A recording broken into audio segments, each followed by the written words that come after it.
Hello बच्चों, after discussion of Lenz law, I am going to discuss before you self induction. अभी इसके पहले बच्चे हम लोगों ने क्या क्या पढ़ा, मैग्नेटिक फ्लक्स जाना, Faraday's experiment, hence Faraday's laws of electromagnetic induction को जाना। इसके बाद इलेक्ट्रोमैग्नेटिक इंडक्शन का जो सबसे बढ़िया टॉपिक है, कॉन्सेप्चुअल टॉपिक है, लेंज लॉ जाना। तो मेरा इस वीडियो को देखने के पहले आप पिछले वीडियोस को ज़रूर देखते रहें। सेल्फ इंडक्शन का कॉन्सेप्ट देने के लिए बच्चा आज मैं आपके सामने हाजिर हूँ। तो सेल्फ इंडक्शन होता क्या है, पहले इसकी डिफिनीशन मैं लिख लेता हूँ, इसके बाद हम लोग इसको एक्सप्लेन करेंगे। इट इज़ फिनोमिनन ऑफ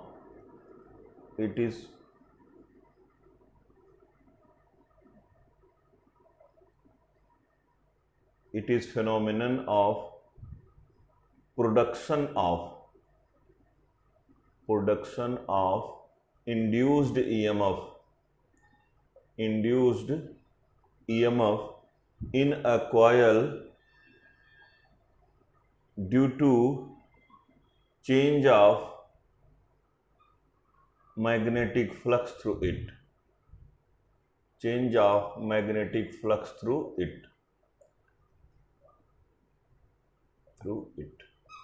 देखो अच्छा क्या कहता है, it is phenomenon of production of induced EMF in a coil due to change of magnetic flux through it. बच्चे जब भी किसी कॉइल से चेंज ऑफ मैग्नेटिक फ्लक्स होता है तो उस कॉइल में एक अपोजिंग ईएमएफ, एक अपोजिंग इंड्यूस्ड ईएमएफ डेवलप होता है। यही फेनोमेना बच्चा क्या कहलाती है, सेल्फ इंडक्शन। और इस इंड्यूस्ड ईएमएफ का प्रयास क्या होता है, जो भी कॉज है इंक्रीज ऑफ फ्लक्स का या डिक्रीज ऑफ फ्लक्स का, उसी का अपोज करना।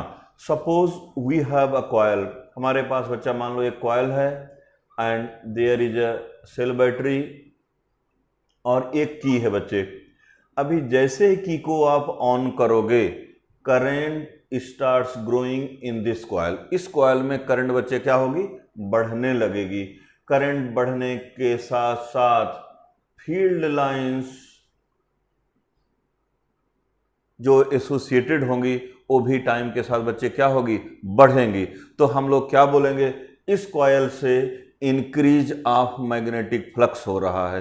एज पर लेंज लॉ या एज पर फैराडे लॉ, जो भी इंक्रीज ऑफ फ्लक्स होगा बच्चे, उस इंक्रीज ऑफ फ्लक्स से एक अपोजिंग ईएमएफ डेवलप होगा, जो cause means growth of current का अपोज करता है।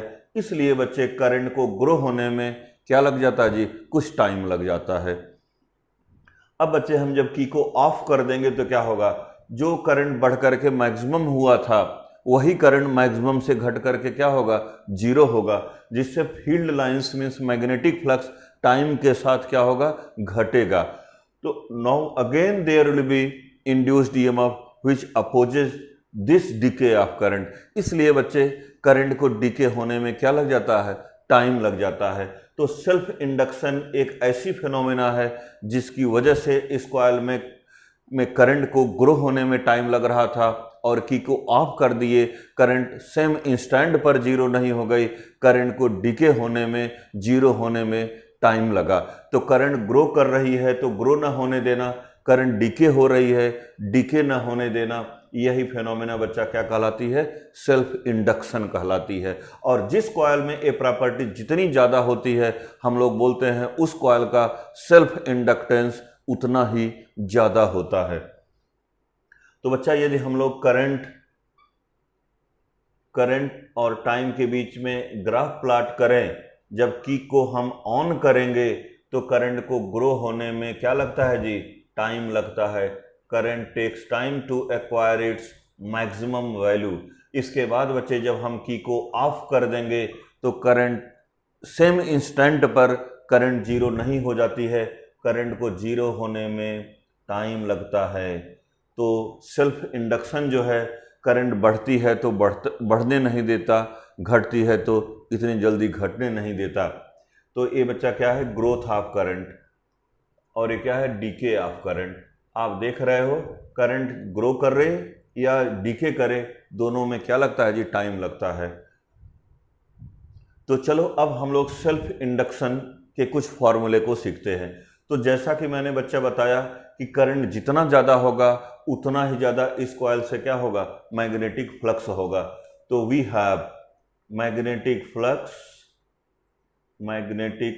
Flux through the coil directly proportional to current in the coil at an instant. Phi directly proportional बच्चे क्या हो गया, I, phi equal to L I. Here L is constant, यहाँ बच्चे L क्या है, कांस्टेंट है, कांस्टेंट फॉर द कॉइल, उस कॉइल के लिए कांस्टेंट है। And called as coefficient of self induction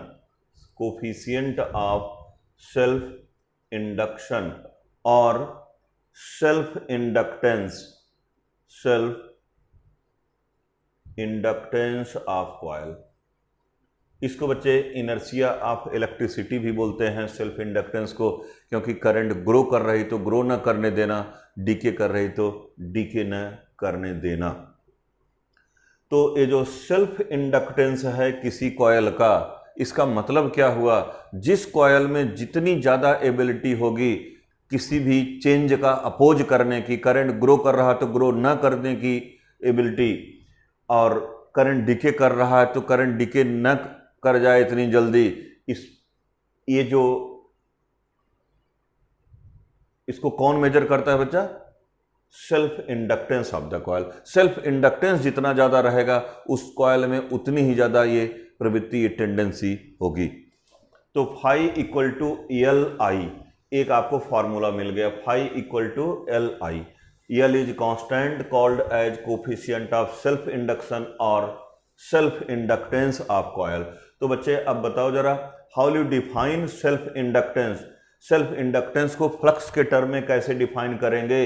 if I equal to 1 हो जाए देन यल इक्वल टू क्या हो जाएगा, फाई। तो thus you can define self inductance of a coil is numerically equal to flux linked with it when unit current flows through it. किसी coil से जब unit current flow होगी तो उस समय उस कॉइल से जो भी फ्लक्स लिंक्ड है उसकी जो वैल्यू होगी that will be numerically equal to self inductance of the coil. तो इंड्यूस्ड ईएमएफ, आप जानते हो कि जब चेंज ऑफ मैग्नेटिक फ्लक्स होगा तो इंड्यूस्ड ईएमएफ डेवलप होता है। तो इंड्यूस्ड ईएमएफ ई बच्चा कितना हो जाता है, minus delta phi by delta t. Rate of change of magnetic flux जो होगा वह इंड्यूस्ड ईएमएफ के बराबर होगा। तो माइनस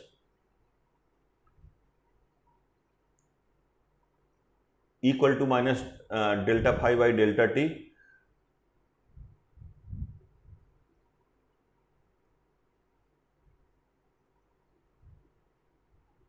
तो डेल्टा फाई बच्चा कितना हो जाएगा, L d I by d T.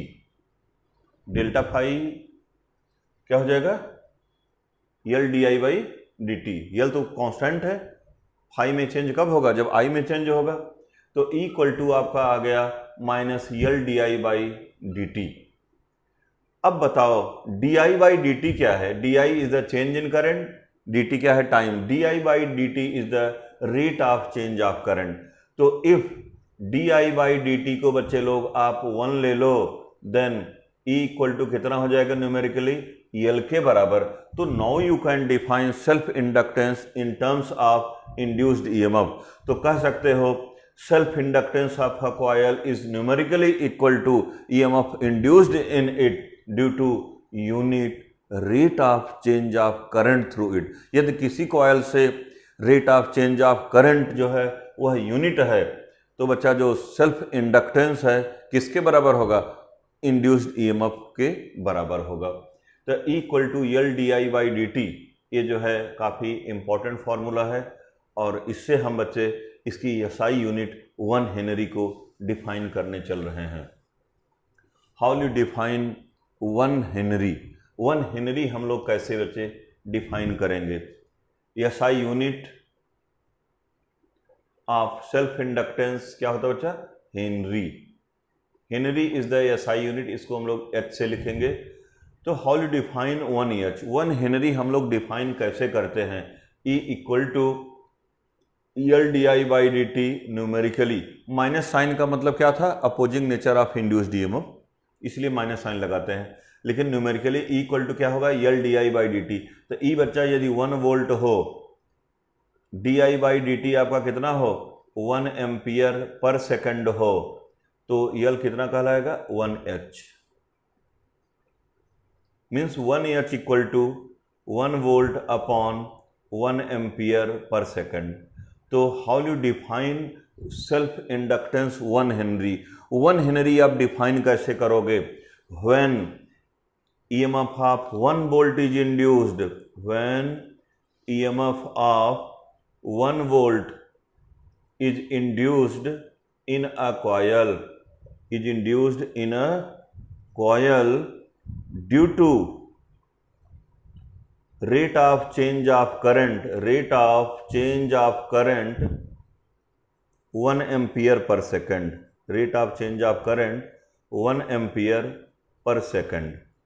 जब किसी कॉयल से rate of change of current 1 ampere per second हो और EMF बच्चा कितना डेवलप हो? 1 वोल्ट इंड्यूस हो, then self inductance of coil, EL of coil, self inductance of coil is said to be 1 henry. तो 1 हेनरी सेल्फ इंडक्टेंस कब कहलाएगा? जब 1 एम्पियर पर सेकंड का rate of change of current किसी coil में 1 volt का EMF induce कर दे, तो self inductance of that coil is said to be बच्चे व्हाट?